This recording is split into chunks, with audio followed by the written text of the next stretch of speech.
Buenos días a todos y bendiciones, que Dios les bendiga en el nombre de Cristo Jesús. Pues una vez más estamos con las dispensaciones, o sea, con las reflexiones con el hermano José. Pues tal como recuerdan muchos, es que hace un par de meses empecé a grabar unas series de reflexiones. Lo último que puse en las redes sociales fue sobre las dispensaciones bíblicas. ¿Por qué empecé con esta serie? Es que esta serie ha sido de mucha bendición en mi vida espiritual, porque para que sepamos dividir la palabra de Dios de acuerdo a lo que nos concierne, debemos saber estas dispensaciones, porque 2 de Timoteo, segunda de Timoteo 2:15 dice que debemos aprender la palabra de Dios para que seamos aprobados y que no seamos avergonzados. Y cómo dice que tenemos que hacerlo, dice que dividiendo perfectamente la palabra de Dios. Entonces, en base a ello, como muchos pueden recordar, soy estudiante de teología. Durante estas clases de teología vi un tema muy importante que se llama las dispensaciones bíblicas. Durante este estudio de las dispensaciones, yo aclaré muchas de las dudas que yo tenía, porque mi procedencia es católica. Yo nací en el seno de una familia católica muy devota. Crecí con ellos. Recibí todos los sacramentos necesarios para un adolescente. Pero cuando llegué a mis 20, tuve que explorar más, porque yo quería saber la verdad. No simplemente quería llamar a algunos que son de una secta, porque eso ocurrió en tiempo de Cristo Jesús, cuando los fariseos llamaban a los cristianos que eran de una secta peligrosa. De igual forma, durante la Inquisición, la Iglesia Católica mató o ejecutó o asesinó, según quien lo llame, durante la Inquisición, cualquiera que no estaba de acuerdo con la dogma católica era quemado vivo y lo llamaban hereje. Entonces, esto lo he aprendido durante la teología histórica, es decir, la historia de la Iglesia.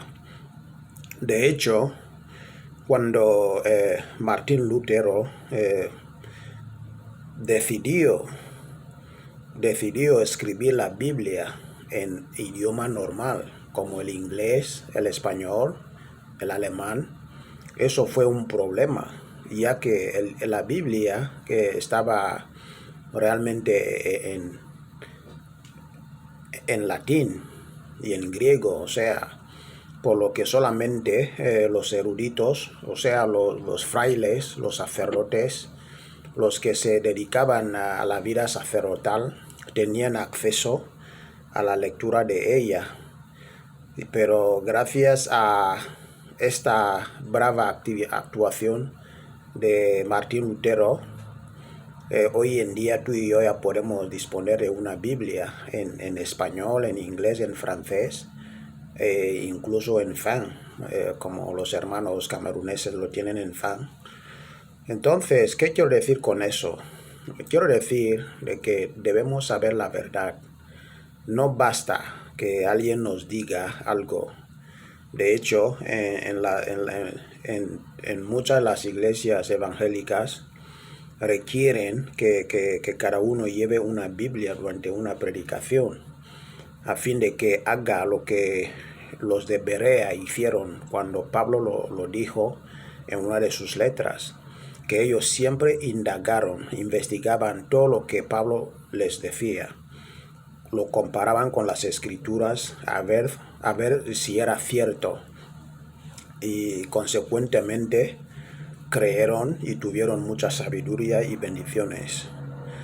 Por lo que yo quiero que todos más o menos traten de estudiar la Biblia. ¿Por qué digo esto? Porque yo como ingeniero, yo sé de que si alguien trae un invento ante mí y me lo presenta, me lo presenta en un masaje, en una maqueta me lo presenta, o a través de las esquemas, o a través de los planos, yo no puedo saber interpretarlo. Pero para saber interpretar lo que me ha traído un inventor, ya sea una máquina, ya sea un objeto, ya sea un dibujo o una maqueta, la persona tiene que interpretarme lo que estaba en su memoria. O sea, cuál es el objetivo que le ha dirigido traer tal invento. Y si la persona no está, en caso de que haya muerto o que no está en la ciudad donde estoy o que no tengo contacto con él dispone, provee un manual, es lo que llamamos manual, manual del lector, para poder operar una máquina o lo que sea que alguien inventó según su imaginación.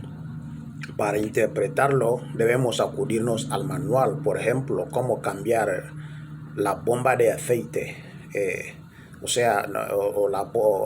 filtro de aceite de un vehículo. Si no lo sabes hacer, tú coges el manual de este vehículo, te lo va a explicar. ¿Por qué me voy a eso? Me voy a eso porque nuestro Creador, Dios Padre, Dios Hijo, el Espíritu Santo, nos han dejado con su manual, que es la Biblia. Por lo que, para saber cuál es el propósito de la vida, no debemos acudirnos a los psicólogos ni a los filósofos, porque Dios ha dejado todo escrito en su libro que se llama Biblia. Biblia significa una biblioteca, porque una biblioteca de libros, o sea, un conjunto de libros, porque la Biblia está compuesta de 66 libros, entonces por eso se llama biblioteca, o sea, Biblia.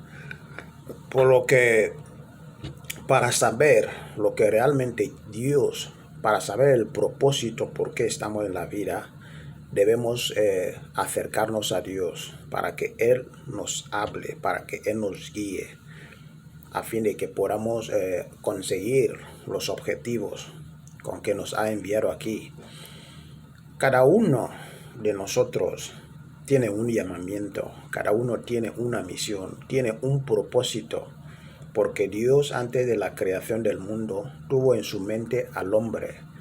Por lo que, si es que ha dado un propósito a la hormiga, a la mosca, a la hierba, que sería un ser viviente, es que todos tenemos un propósito, y el propósito fundamental es amar a Dios, amar al hermano como a ti mismo.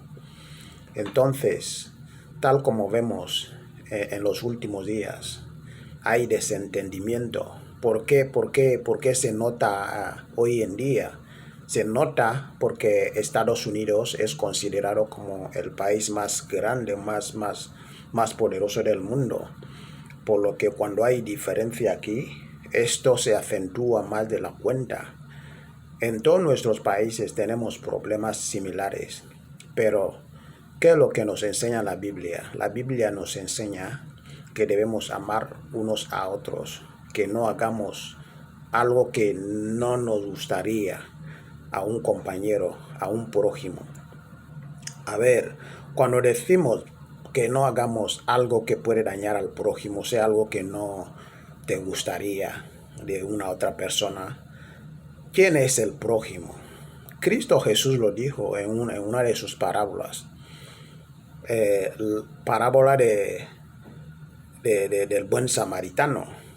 Para los que no saben, Samaria era considerado que era una ciudad considerada o una región considerada como una ciudad pagana, ya que después de que el rey Salomón murió, dejó el reinado a uno de sus hijos que no pudo mantenerlo.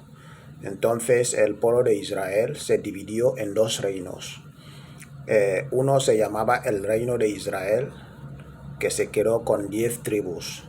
Y el otro se llamaba reino de Judea, que se quedó con la familia de Judá y con la familia de Benjamín. Entonces, por eso, hoy en día sabemos de que Israel es un país, pero cuando hablamos en términos religiosos o en términos generales, les llamamos judíos. ¿Por qué les llamamos judíos? Porque pertenecían al reino de Judea, ya que el país ya estaba dividido porque desobedecieron a Dios. Entonces el pueblo de Israel, el reino de Israel fue cautivado a Siria.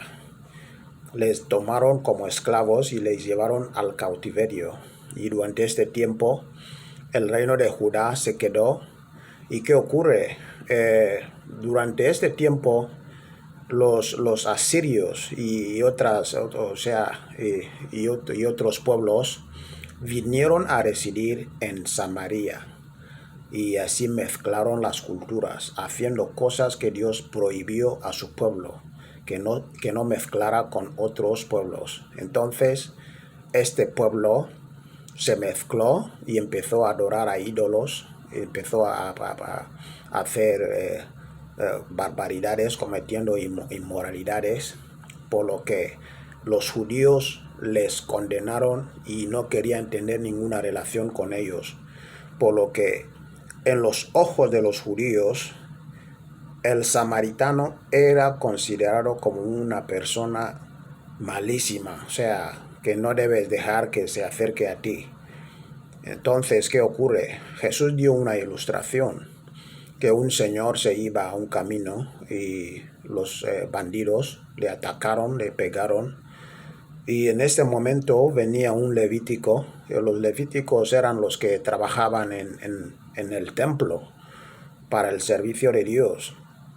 Él pasó, ni siquiera miró a este, y de repente viene un sacerdote, y el sacerdote también pasó sin atender a la persona. Pero cuando vino un samaritano, le dio mucha pena, cogió al hombre, le cuidó muy bien, le limpió las heridas y le llevó al cuidado, y hasta pagó lo que iban a gastar de él. Hasta prometió que le dieran cuenta de lo que iba, lo que iba a ser exceso de lo que él había pagado. Entonces, en este momento Jesús preguntó, ¿quién es el prójimo? O sea, ¿quién ha sido el buen prójimo? El buen hermano es el samaritano. Así que no importa si una persona es tu religión, si es de tu tribu, si es de tu grupo étnico, no importa. El amor es algo fundamental. Dios nos ha enviado a amar. Y si no amamos, no podemos ser llamados hijos de Dios. Podemos decir que somos cristianos, pero sinceramente este amor no se refleja, porque Cristo Jesús dijo a sus discípulos que amen unos a otros, porque con este amor el mundo sabrá de que son realmente sus discípulos. Entonces, ¿a qué me voy? Por ejemplo, en nuestro país hay divisiones étnicas, que los Fang no se dan con los Bubis, que los Bubis no se dan con los anoponeses. O sea, es un cachondeo. Si queremos ser llamados hijos de Dios, debemos abrazarnos unos a otros. Por lo que no hace falta hacer rebeliones. Dios dice que la iglesia es el baluarte de la verdad. Lo que debemos hacer es hablar la verdad, amar unos a otros. Así que, ¿cómo he llegado a eso? yo miraba las dispensaciones tal como he empezado con el tema y vi de que hay muchos que aún están viviendo en el Antiguo Testamento. Por eso yo presenté la serie de las 7 dispensaciones bíblicas, donde los que no pudieron seguir, la primera dispensación se llamaba la inocencia, porque cuando Dios creó al hombre, lo creó a su imagen y a su semejanza. Por lo tanto, el hombre era inocente, solo dependía de Dios, pero cuando cometimos el error del pecado de comer el árbol prohibido, nuestros ojos se abrieron y nuestra inocencia fue quitada. Y así el hombre supo de que estaba desnudo. Por lo que en este mismo momento, como Satanás sabía de que Dios es justo, Dios es santo. ¿Por qué es justo? Porque cumple su palabra. Él considera su palabra más que sí mismo. Por eso, como Satanás sabía de que Dios amaba tanto al mundo, por eso engañó a Eva. Y como Adán amaba a Eva, él también comió del fruto.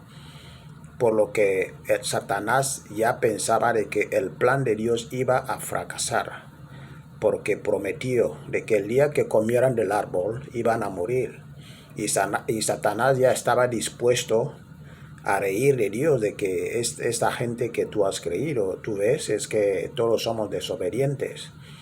Y así Satanás no lo entendió, porque en este momento Dios no, o sea, cuando Dios dijo que el hombre iba a morir, porque morir en este aspecto significa separación. La separación puede ser física y puede ser espiritual. Entonces, la muerte que ocurrió en Adán y Eva fue una muerte espiritual, donde se separaron de la presencia de Dios. Por eso se escondieron cuando vieron de que Dios venía en el jardín. Ya tuvieron vergüenza y miedo y se escondieron. Entonces, ¿qué ocurre? Satanás olvidó de que Dios, es todopoderoso, porque Él empieza desde el futuro y termina en el pasado. Podemos preguntar cómo puede ser que tú empiezas algo en el futuro y termina en el pasado. De tal forma que cuando nos creó ya había un plan establecido. Él ya vio el fin. Pues para los que no pueden entenderlo, imagina un arquitecto para diseñar una casa, o sea, para construir una casa. El arquitecto imagina la casa en su mente. Entonces saca unos planos y unas maquetas, perdón. Entonces, a través de eso, por eso los que han podido pasar en una zona de construcción, suelen ver el edificio en una foto, o sea, que ya está ahí, pero después de unos años el edificio se va a levantar. Por lo que el arquitecto tiene un plan de rescate, de que en caso de, por ejemplo, un terremoto o un huracán, o lo que sea, tiene un plan de rescate, de que al menos van a poner unos soportes para que el edificio no caiga. Es lo que Dios proveyó antes de crearnos. Él estableció una regla, que para salvar una vida hay que pagarlo con la sangre de un inocente.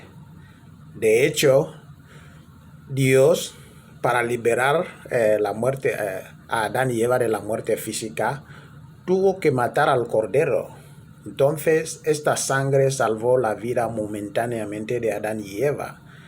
Y con la piel del mismo cordero, Dios vistió a Adán y Eva. Entonces, este cordero que Dios mató en ese momento fue un símbolo que representa a Jesucristo.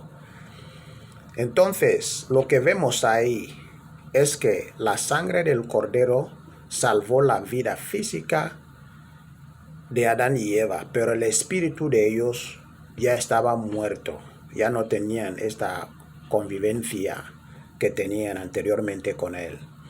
Entonces, a partir de ahí, el hombre pasa a la segunda dispensación, que se llama la conciencia, porque en la conciencia el hombre ya sabía qué es malo, qué es bueno.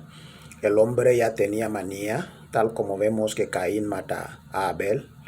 El hombre ya era egoísta, por lo que las cosas se iban empeorando cada vez más se iban empeorando. Y en este momento llegaron hasta en el extremo de que los hombres ya no amaban unos a otros, ya hacían de todo. Y en aquel momento algunos de los ángeles bajaron de su estado y se convivieron con las hermanas humanas y obtuvieron hijos. Y esos hijos se convirtieron en unos gigantes que llamamos neftilines. Entonces, cuando ya hubo tanto abuso, Dios exterminó a la humanidad con un diluvio. Pero para ello había un hombre que él consideraba como justo, que era Noé. Le dijo que construyera el arca para que salvara al género viviente, tanto al hombre como los animales, los insectos, todo género viviente. Todo el mundo, bueno, muchos conocen esta historia.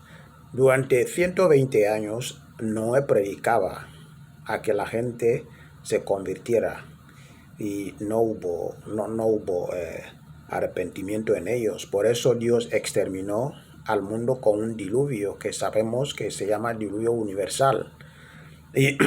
Y al término de este diluvio es cuando Dios estableció la tercera dispensación bíblica, que se llama el gobierno. En este momento empezó la jerarquía, es decir, que Noé ya se ponía como la máxima figura y después iba a asignar a sus hijos sus responsabilidades. De hecho, cuando uno de sus hijos, que es Cam, le vio desnudo y le burló, entonces su hermanito tuvo que cubrirle a su padre. Y de ahí vino la famosa maldición de los hijos de Cam, que son los hijos de Canaán, de lo que todo el mundo, o sea, nosotros los negros, somos descendientes de Cam. Con la maldición que tuvo, esto nos sigue persiguiendo hoy en día. Nos han esclavizado. Somos la última clase del mundo según el hombre. Pero gracias a la sangre de Cristo nos hemos sido redimidos. Que ya no hay negro, ya no hay blanco, ya no hay esclavo. Entonces, no voy a ello. Es un tema aparte. Entonces, cuando empieza esta dispensación, Dios hizo un pacto con Noé. Es cuando el hombre empezó a comer animales, hierba, o sea, todo tipo de planta. Y Dios prometió que no iba a exterminar más al género humano con la lluvia. De tal forma que cuando algo está para venir, o sea, algo como un diluvio está para venir, viene un arco iris.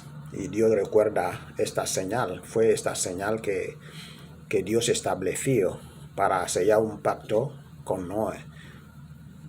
Y después de esto, vemos que, tal como he dicho, que el hermanito de Cam, que se llama Sem, por eso llaman a los judíos semitas, el hermanito de Cam, que es Sem, fue bendecido.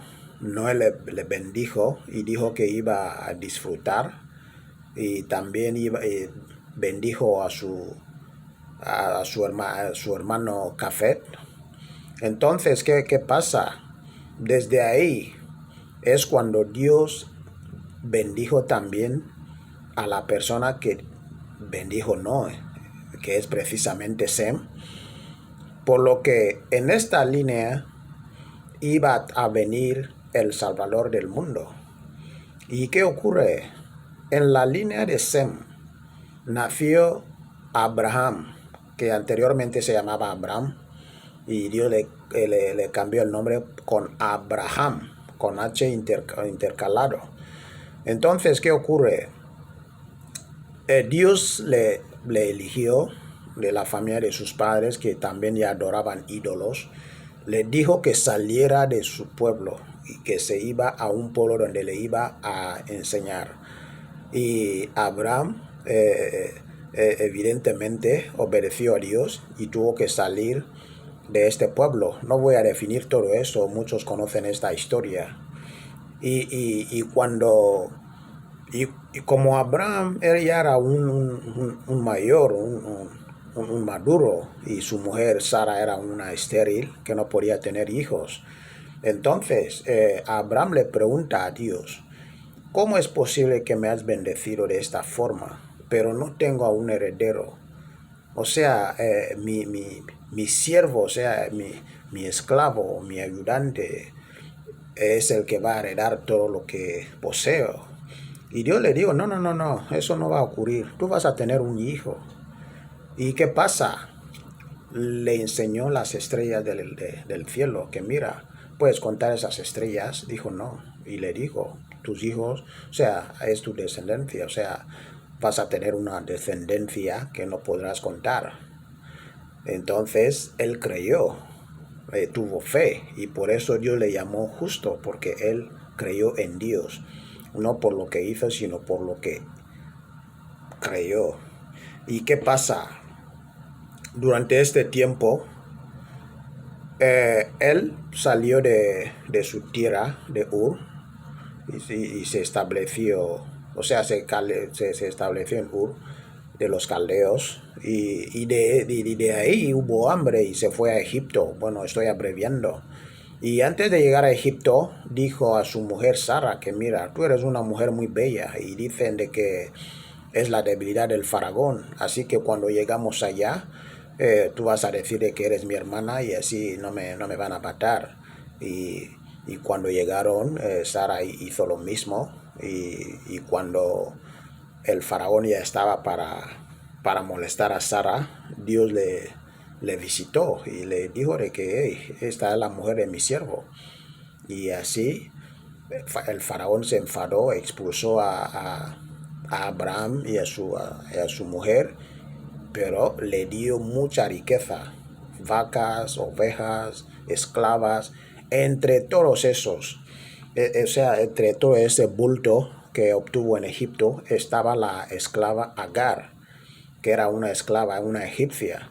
Y cuando Sara vio de que no iba a tener hijos, dijo a Abraham: mira, cariño, yo sé de que tú no puedes tener hijos conmigo, así que tenga a esta esclava mía para que yo tuviera hijos a través de ella. Y así Abraham aceptó la oferta, y así tuvieron al primogénito de Abraham, que se llama Ismael, que es el padre de los musulmanes, o sea, tal como saben la historia. Pero no era el propósito de Dios. Es lo que siempre hacemos. No queremos esperar en Dios, queremos hacer las cosas a nuestra forma. Primero, Dios nunca dijo a Abraham que fuera a Egipto. Y después, Dios nunca dijo de que su descendencia vendría de una esclava, sino de su mujer. Pero lo hizo. Pero vale, somos humanos. Por eso ninguno es justo. Solo somos justos por la sangre, por la gracia de Dios, o sea, por la sangre de Cristo. Y también es un tema diferente. Entonces, ¿a qué me voy?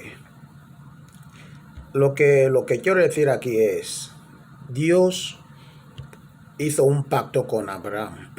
Por eso, aquí empieza la cuarta dispensación bíblica, que se llama la promesa.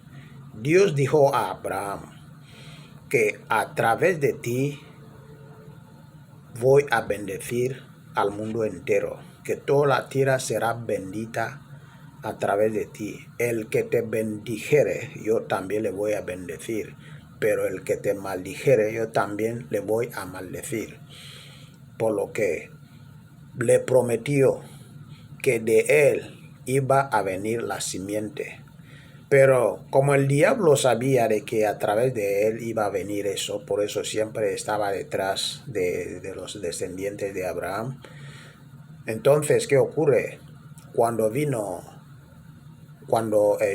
Abraham tuvo a su hijo con Sara, que es Isaac, pensaron de que era el hijo prometido, que iba a ser el Salvador, pero nada.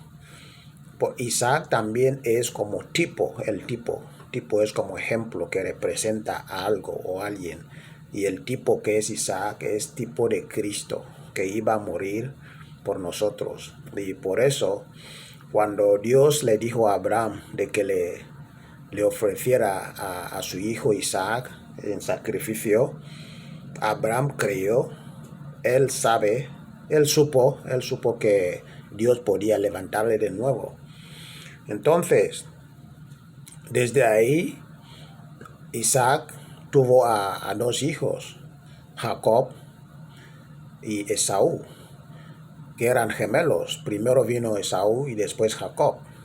No voy a alargar la historia, voy a abreviar.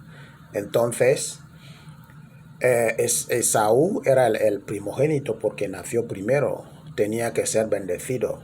Pero cuando su mujer estaba embarazada, Dios le habló de que mira, en tus entrañas, en tu vientre hay dos pueblos y son muy poderosos. El mayor servirá al menor. Así que desde el vientre Dios eligió a Jacob, pero a través de la mujer habló. Y por eso cuando Isaac ya estaba para bendecir al que iba a traer al Mesías, su mujer le engañó porque ella era ciego. Y de hecho dio las bendiciones a Jacob. Y Jacob tuvo a 12 hijos. Y entre los 12 hijos, bueno, había una chica, los judíos no contaban a las chicas.